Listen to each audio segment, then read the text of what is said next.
Doctor Anjan Shastri, doctor Anjan Shastri.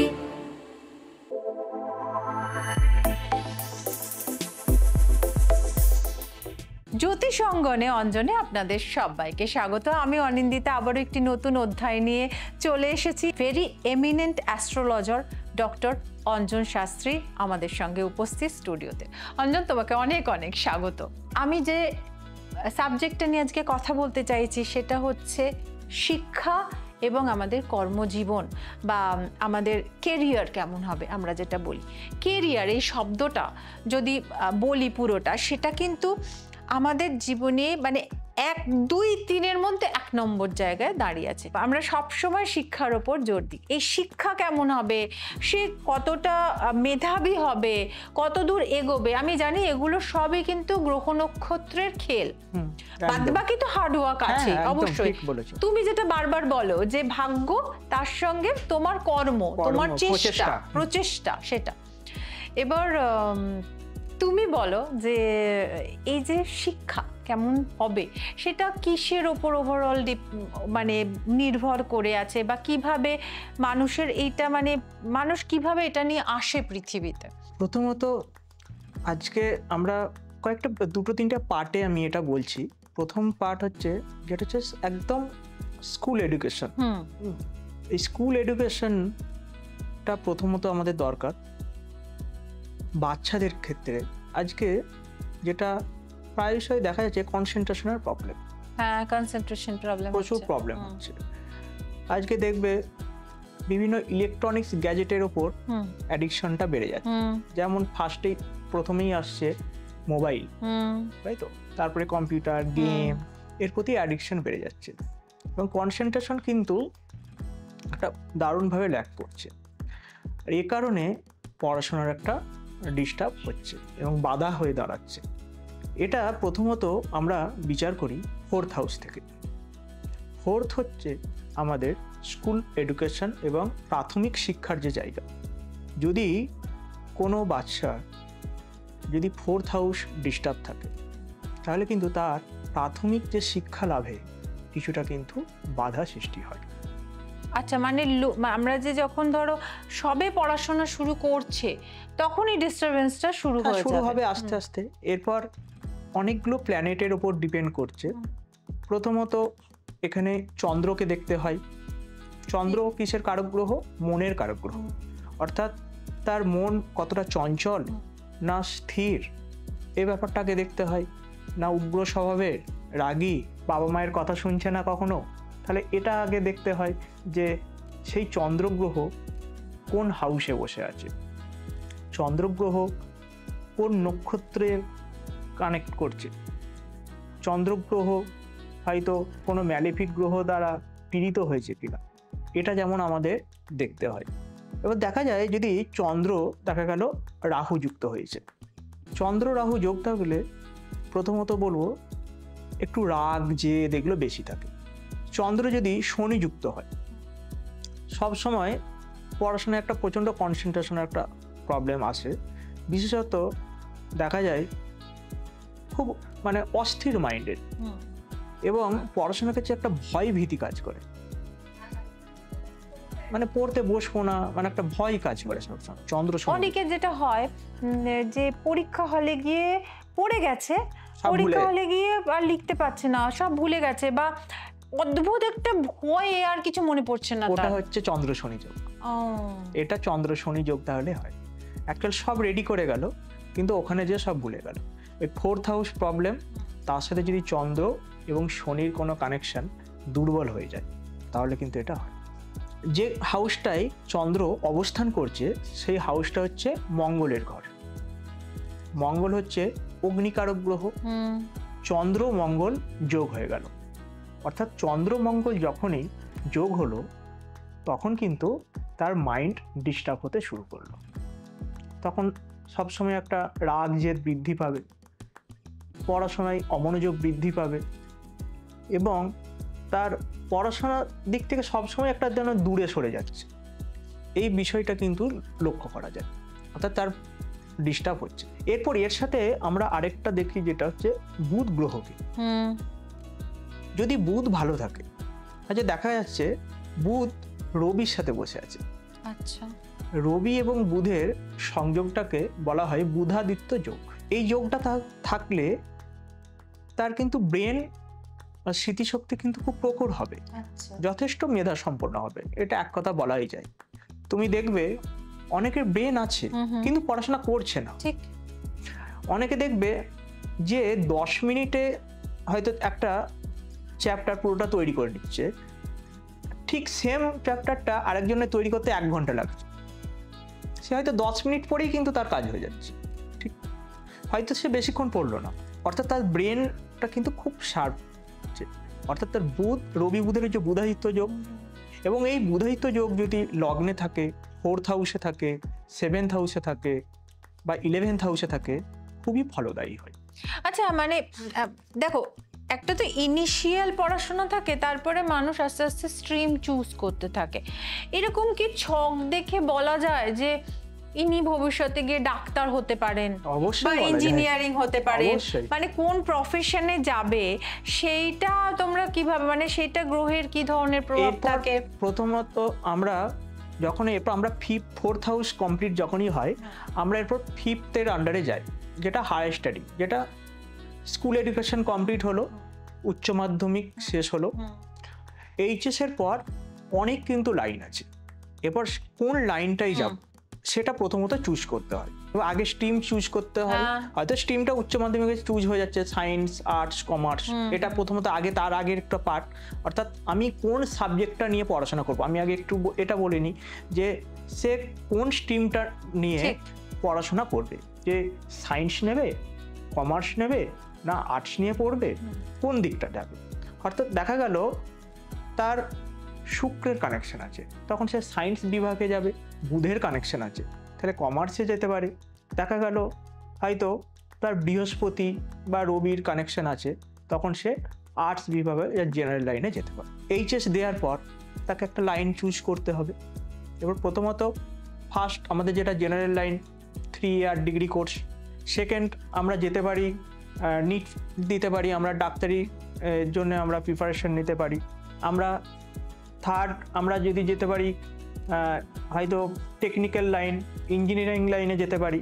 এছাড়াও আমরা বিভিন্ন হয়তো কেউ জার্নালিস্ট, হয়তো এরপর ইঞ্জিনিয়ারিংয়ে অনেক পার্ট আছে, এইগুলো কিন্তু প্রতিটা পার্ট আছে, অর্থাৎ কোনটার সাথে কানেকশন আছে এটা দেখে নিতে হবে।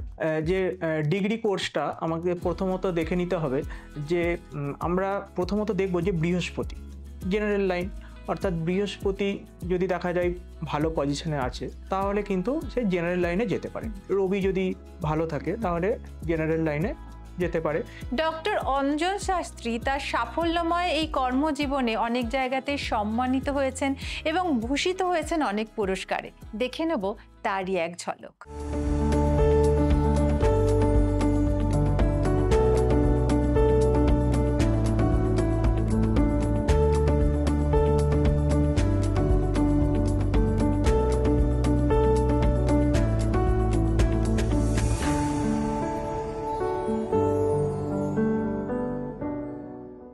এরপর আমরা যদি দেখি যে মেডিকেলের জন্য প্রিপারেশন নিতে পারে, তখন নিটে বসতে হবে, ওর সেই যোগটা দেখতে হবে আছে নাকি। সেটা হচ্ছে তার লগ্ন যে হাউস, তার সাথে 3rd হাউস, 5th হাউস এর কানেকশন, এবং তার সাথে রবি বা বুধ, এই কানেকশনগুলো দেখে নিতে হবে, তাহলে সে মেডিকেল লাইনে যেতে পারে। অ্যাকচুয়ালি এরপর এখানে যদি মঙ্গল যোগ থাকে, সে তখন সার্জারির দিকে যেতে পারে। যদি শুক্র যেতে পারে, সে কোনো গাইনোর দিকে যেতে পারে। বিভিন্ন এগুলো পার্ট আছে। পিতামাতারাই চান যে আমার ছেলে ডাক্তার হোক। আমি এটা বলি, দেখুন প্রথমত জোর করে কিন্তু কোনো কিছু চাপিয়ে দেওয়া যায় না। আগে আপনার ছেলের প্রথমত দেখুন ইচ্ছা আছে কিনা, সেকেন্ডলি দেখুন তার হরস্কোপে মেডিকেল যোগ আছে কিনা। নাহলে বারংবার সে পরীক্ষা দেবে, ক্র্যাক করতে পারবে না, কি হবে, ডিপ্রেশন তৈরি হবে, তাই তো। তখন কিন্তু সে আর পরবর্তী অন্যান্য যে প্রিপারেশনটা নেবে, তখন অলরেডি ডিপ্রেশনে চলে গেলে সেটা সেভাবে কিন্তু আর নিতে পারবে না। এবং এই ডিপ্রেশনটা কিন্তু বাবা মা এবং সন্তান তিনজন মানে একটা পুরো ফ্যামিলি এফেক্টেড হচ্ছে সেই Family জায়গাটা affected থেকে। হচ্ছে, হ্যাঁ। একদম ঠিকই বলেছো। উচ্চ মাধ্যমিকের পর কিন্তু অনেক আছে। আমরা কেউ আর্মিতে তখনই বলি হ্যাঁ যে দেখুন এটা আর্মির দিকে ঠেলে দিলাম, যে আপনি এই দিকে যান। মঙ্গল খুব স্ট্রং আছে, দেখা যায় যে লগ্নে যদি মঙ্গল থাকে খুব স্ট্রং। অ্যাকচুয়ালি এখানে লগ্নে মঙ্গল, যদি প্রসঙ্গ পরে আসবো, বলে মাঙ্গলিক, এই ব্যাপারগুলো সবসময় যে মাঙ্গলিক থাকলে যে খারাপ হবে, মাঙ্গলিকের অনেক ভালো জিনিসও ভালো আছে, আমি জিনিসও যেটা আছে। শুনেছিলাম। হ্যাঁ, এটা বা- হয়তো অনেকে বলবে যে হ্যাঁ। লগ্নে মঙ্গল হলে মাঙ্গলিক, কিন্তু লগ্নে মঙ্গল বা রাশি হয়তো দেখা গেল যে মেষ রাশি, তার রাশির অধিপতি মঙ্গল, সে খুব স্ট্রং অবস্থানে আছে, হয়তো মকর রাশিতে বসে আছে, সেক্ষেত্রে কিন্তু তার এদিকে যাওয়ার সম্ভাবনা হয়। তার সাথে দেখতে হয় রবিকে। আচ্ছা। রবি হচ্ছে অ্যাডমিনিস্ট্রেটিভ লাইন, রবি মঙ্গল যদি সংযোগ থাকে তাহলে তো আরো ভালো হবে, সেই জায়গাটায় প্রতিষ্ঠা পাবে। এটা একটা আমাদের কানেকশন পেলাম। এরপর আরো কিছু জার্নালিস্ট, যদি বুধ ভালো থাকে তাহলে সে জার্নালিস্ট নিয়ে পড়াশোনা করতে পারে। যারা সায়েন্টিস্ট হয় তাদের প্রথমত দেখতে হয় শুক্র গ্রহ। আচ্ছা। শুক্র, তার সাথে অবশ্যই দেখতে হবে শুক্রের সাথে যদি বুধ, হ্যাঁ, এবং সেখানে যদি 5th হাউসের অধিপতি হয়তো দেখা গেল বুধ শুক্রের সাথে বসে আছে, লগ্ন ভাব খুব স্ট্রং আছে, 11th হাউস খুব ভালো আছে, এবং তার সাথে আমরা একটু কেতুকে দেখি। কেতু হচ্ছে গুপ্ত কারক গ্রহ, রিসার্চ, ঠিক আছে। অর্থাৎ সেখানে কেতু যদি একটা গুরুত্বপূর্ণ এখানে প্লে করে রোল একটা। আচ্ছা, আমাদের এই যে আর্টিস্ট, এটা কিভাবে বোঝো হ্যাঁ, তোমরা যে অবশ্যই। ওই জগতে যাবে? ফিল্মটা যখন দেখি তখন আমরা 3rd হাউসকে দেখি, 2nd হাউসকে দেখি। একজন আর্টিস্ট মানে সে যে কোনো মাধ্যমেই হতে পারে আর কি। আমি হতে পারে সে ফিল্ম সেক্টরে থাকতে পারে, হয়তো কেউ আজকে আমি ধরলাম সে ভালো সিঙ্গার হতে পারে, হ্যাঁ, পেইন্টার হতে পারে, ভালো পেইন্টার হতে পারে, ডান্সার হতে পারে, ডান্সার হতে পারে। এগুলো এক একটা পার্ট আছে। যখন যে সিঙ্গার হবে, অর্থাৎ সিঙ্গার অর্থাৎ হতে গেলে অবশ্যই চন্দ্র শুক্রের একটা ভালো কানেকশন চাই। চন্দ্র এবং শুক্র যদি উভয় গ্রহই বলবান থাকে, তার 2nd হাউস যদি খুব ভালো থাকে, 2nd হাউস থেকে আমাদের গলার স্বর, বাক্য, এটা দেখি। অনেকে খুব সুন্দর কথা বলতে পারে, তাই না, তার গলার স্বরটা খুব সুমধুর হয়, তখনই হবে যদি তার 2nd হাউস খুব ভালো হয়। আচ্ছা। হয়তো যেমন মেষ রাশি বা লগ্ন, তার 2nd হাউস হচ্ছে বৃষ, অর্থাৎ বৃষের অধিপতি শুক্র, দেখা গেল সেই শুক্র হয়তো দেখা গেল যে উচ্চস্থ হয়ে মীন রাশিতে অবস্থান করছে, হয়তো চন্দ্রর সাথে কোনো না কোনো কানেক্টেড হয়েছে, হয়তো নক্ষত্রগত দিক থেকে বা যে কোনো দিক থেকে। সেক্ষেত্রে কিন্তু সে অবশ্যই সঙ্গীতে পারদর্শী হবে। আমাকে আর একটা কথা বলো, অনেক সময় দেখা গেছে যে কোনো একজন মানুষে একটা প্রফেশনে মানে একটা স্ট্রিম নিয়ে পড়তে পড়তে একটা জায়গায় গিয়ে সেখানে ভালো করছিল, স্যাট করে একটা অন্য স্ট্রিমে চলে গেল, এইটা কেন হয়? এটা কেন হয়? কারণ বুধ যদি ডিস্টার্ব থাকে। আচ্ছা। এখানে যদি বুধ হয়তো দেখা গেল রাহুর সাথে যুক্ত হয়েছে, এখানে আবার রাহু বুধ বা যদি শনি বুধ আসে, তখন কিন্তু তার ব্রেন সেভাবে কাজ করে না, অর্থাৎ ভুল পথে চালিত হয়। এবার দেখা গেল যদি রাহু কিন্তু হয়তো দেখা যাবে হয়তো ম্যালিফিক কোনো গ্রহ বা নক্ষত্র সাথে হয়তো আবদ্ধ আছে।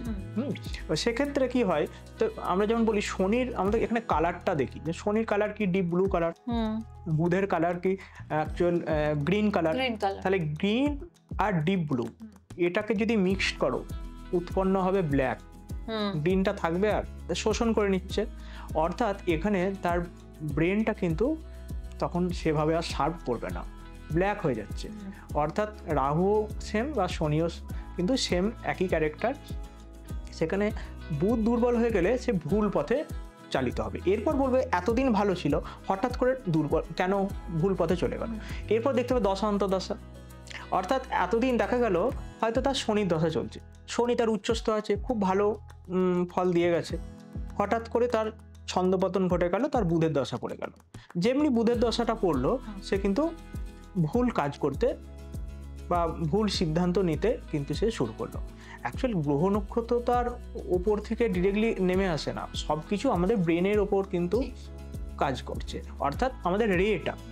আমরা অ্যাকচুয়াল গ্রহ নক্ষত্র কীভাবে আমাদের ফল দিচ্ছে, যে আমরা কখন কি চিন্তা ভাবনা করছি, কখনো পজিটিভ চিন্তা ভাবনা করছি, কখনো নেগেটিভ চিন্তা ভাবনা করছি। আমাদের মন তো মানে আপ ডাউন হতে তাই তো, থাকে। হ্যাঁ, অ্যাকচুয়ালি এখানে গ্রহ যদি আমাকে হয়তো শুভ কোনো গ্রহের প্রভাব থাকে তখন আমরা পজিটিভ চিন্তা ভাবনা করে থাকি, আবার যদি কোনো অশুভ গ্রহের প্রভাব আমাদের এসে উপস্থিত হয় তখন আমরা নেগেটিভ চিন্তা ভাবনা করি।